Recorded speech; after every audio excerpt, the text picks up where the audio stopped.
Otra aplicación más del teorema de convergencia dominada de Lebesgue puede ser usado para calcular límites de series, en lugar de integrales de Riemann o límites integrales de Riemann como hemos hecho últimamente.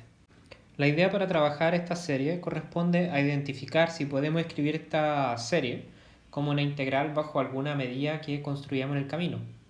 Y la idea para trabajar esto es tratar de escribir esta serie, ¿no es cierto?, como una integral sobre algún conjunto de una sucesión de funciones bajo una medida en particular. Entonces acá lo que corresponde es escribir quién es x, quién es fn, ¿no es cierto?, y quién es mu, cuál es la medida. Y esto no es muy difícil de identificar porque, como podemos notar, tenemos un conjunto acá donde estamos sumando, entonces probablemente x van a ser los naturales, y de este modo fn, como es la función que está dentro, va a tener que ser una función que parte de los naturales y llega a los reales. Ahora, ¿quién va a ser n? N en realidad también se identifica por el límite. Acá estoy dando una idea de cómo construirlo, no es que siempre se haga así, pero en este caso en particular podemos abusar acá del ejercicio para identificar los elementos que necesitamos. Entonces va a tomar un m y lo va a enviar, ¿no es cierto?, al menos 1 a la m por n, dividido n más n m al cuadrado más 1. Pum. Entonces estamos listos, pero ¿cuál es la medida? Bueno, no es difícil de notar acá que la medida mu va a corresponder, en realidad va a corresponder a delta, donde delta es la medida del conteo en n. Entonces decimos delta es la medida del conteo en los naturales. Por lo tanto, nuestro espacio de medida acá va a ser simplemente un espacio que hemos trabajado varias veces, que corresponde al espacio donde tomamos los naturales. Como la sigma álgebra va a ser todas las partes de n, y la medida va a ser delta, que es la medida del conteo.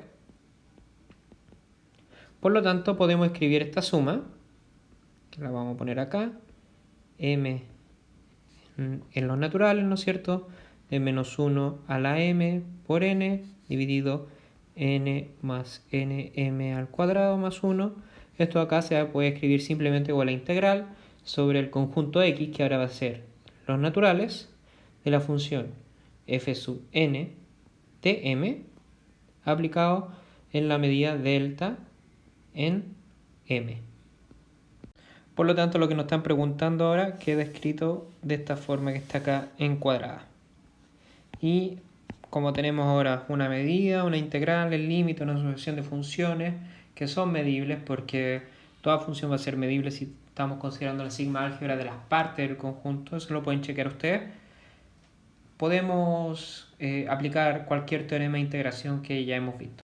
Por lo tanto, ahora lo que nos interesa es ver cuál es el límite puntual de las fn y ver si las podemos mayorar. Entonces veamos si ponemos fn de m, que va a ser igual, ¿no es cierto?, a menos 1 a la m por n, todo dividido en n más nm más 1, perdón, el m va al cuadrado. Entonces ahora nos preguntamos ¿a qué tiende a esto? Si n tiende a más infinito. Y este límite no es muy difícil de ver a cuánto va, porque podemos escribir ahora este fn de m como n dividido en n, ¿no es cierto?, por menos 1 a la m dividido en 1 más m al cuadrado más 1 dividido en n. Y esto acá va a ser igual a menos 1 a la m dividido 1 más m al cuadrado más 1 dividido en n. ¿Y qué pasa, por lo tanto, si hacemos que el n se vaya a más infinito? Podemos notar entonces que fn de m, recordemos que es el n el que tiene que irse a más infinito, entonces este de acá se va a ir a, podemos notar que este término de acá va a tener que morir, por lo tanto nos va a dar menos 1 a la m dividido 1 más m al cuadrado. Y esto ocurre para todo m en los naturales. Por lo tanto, esto es una convergencia en realidad CTP. Acá los conjuntos CTP en las partes de n es simplemente el vacío, por si acaso. Todos los conjuntos tienen medida positiva, por lo tanto esta tiene que ser una convergencia puntual en todo punto. Entonces ahora podemos definir f como una función que va de los naturales hacia los reales y que envía el valor m y lo envía en menos 1 a todo lo que está acá arriba. 1 más m al cuadrado. Por lo tanto, podemos concluir que fn tiende a f delta CTP. En realidad tenemos un límite puntual, como ya lo conversamos, pero lo vamos a escribir porque tenemos que escribir las condiciones del teorema de convergencia nominal Lebesgue. Ahora lo que necesitamos es que fn sea mayorado por alguna función g, donde g sea integrable. ¿Qué significa ser integrable en este espacio de medida? Significa simplemente que si tomamos la integral, ¿no es cierto?, de g en módulo, bueno, acá ya sabemos que es positiva, con delta tiene que ser finito todo esto. Pero esto acá se transcribe como la suma de g de n, que sea finita, con n, bueno, pongamos m mejor, m en los naturales. Y eso es todo. Entonces podemos ver de que no es tan difícil trabajar en esta medida, de hecho es bastante fácil. Y esto no es para nada difícil de encontrar porque podemos calcular ahora el módulo explícitamente. Y esto acá, aplicando módulo arriba y abajo, nos va a dar n dividido n más nm al cuadrado más 1. Y aplicando una estrategia parecida a la que hicimos cuando calculamos el límite puntual, esto acá va a tener que ser igual a 1 dividido 1 más m al cuadrado más 1 dividido en n. Y como tenemos que este monito de acá es positivo, entonces toda esta fracción va a tener que ser menor o igual, de hecho es menor estricto, pero pongamos menor o igual porque me gusta, 1 dividido 1 más m al cuadrado. Y de hecho ahora tenemos una función de acá a la derecha que no depende de n.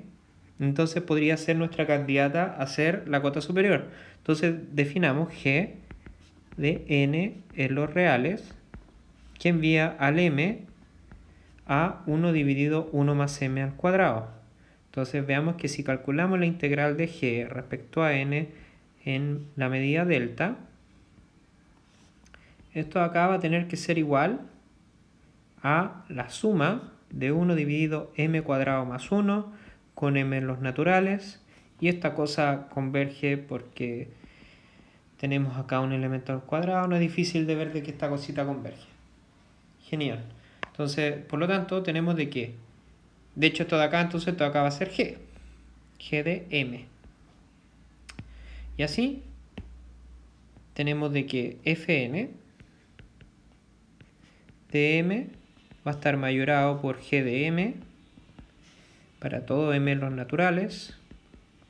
Fn converge a f delta CTP y por lo tanto podemos usar el teorema de convergencia dominada de Lebesgue para concluir de que el límite de la integral sobre n de f a d delta va a tener que ser igual a la integral del límite, perdón, fn de fn a d delta. Y esto de acá de la derecha va a tener que ser igual a la suma, ¿no es cierto? Recordemos que esto de aquí converge a f por este tema de acá. Por lo tanto, esto se transforma en la suma con m en los naturales de ¿cuánto valía f? Bueno, valía menos 1 a la m dividido m cuadrado más 1. Y esto de acá a la derecha, bueno, acá faltó el n a más infinito, n a más infinito, y esto de acá era exactamente lo que nos estaban preguntando, o sea, era el límite de la suma de menos 1 a la m por n dividido n más nm al cuadrado más 1. M en los naturales y n a más infinito. Y por lo tanto acá, si nos damos cuenta, acá vamos a terminar el ejercicio porque es justamente lo que nos estaban pidiendo desde un principio. Por lo tanto podemos escribir ahora, acá arriba, la conclusión. ¿Dónde está? Acá está. De que esto aquí tiene que ser igual a la suma de m en los naturales de menos 1 a la m dividido m cuadrado más 1. Y de este modo damos por concluido el ejercicio. Espero que les haya gustado porque ahora estamos trabajando con otro tipo de medida. Y podemos notar de que aquí es independiente del tipo de medida con tal de que podamos construir una buena integral.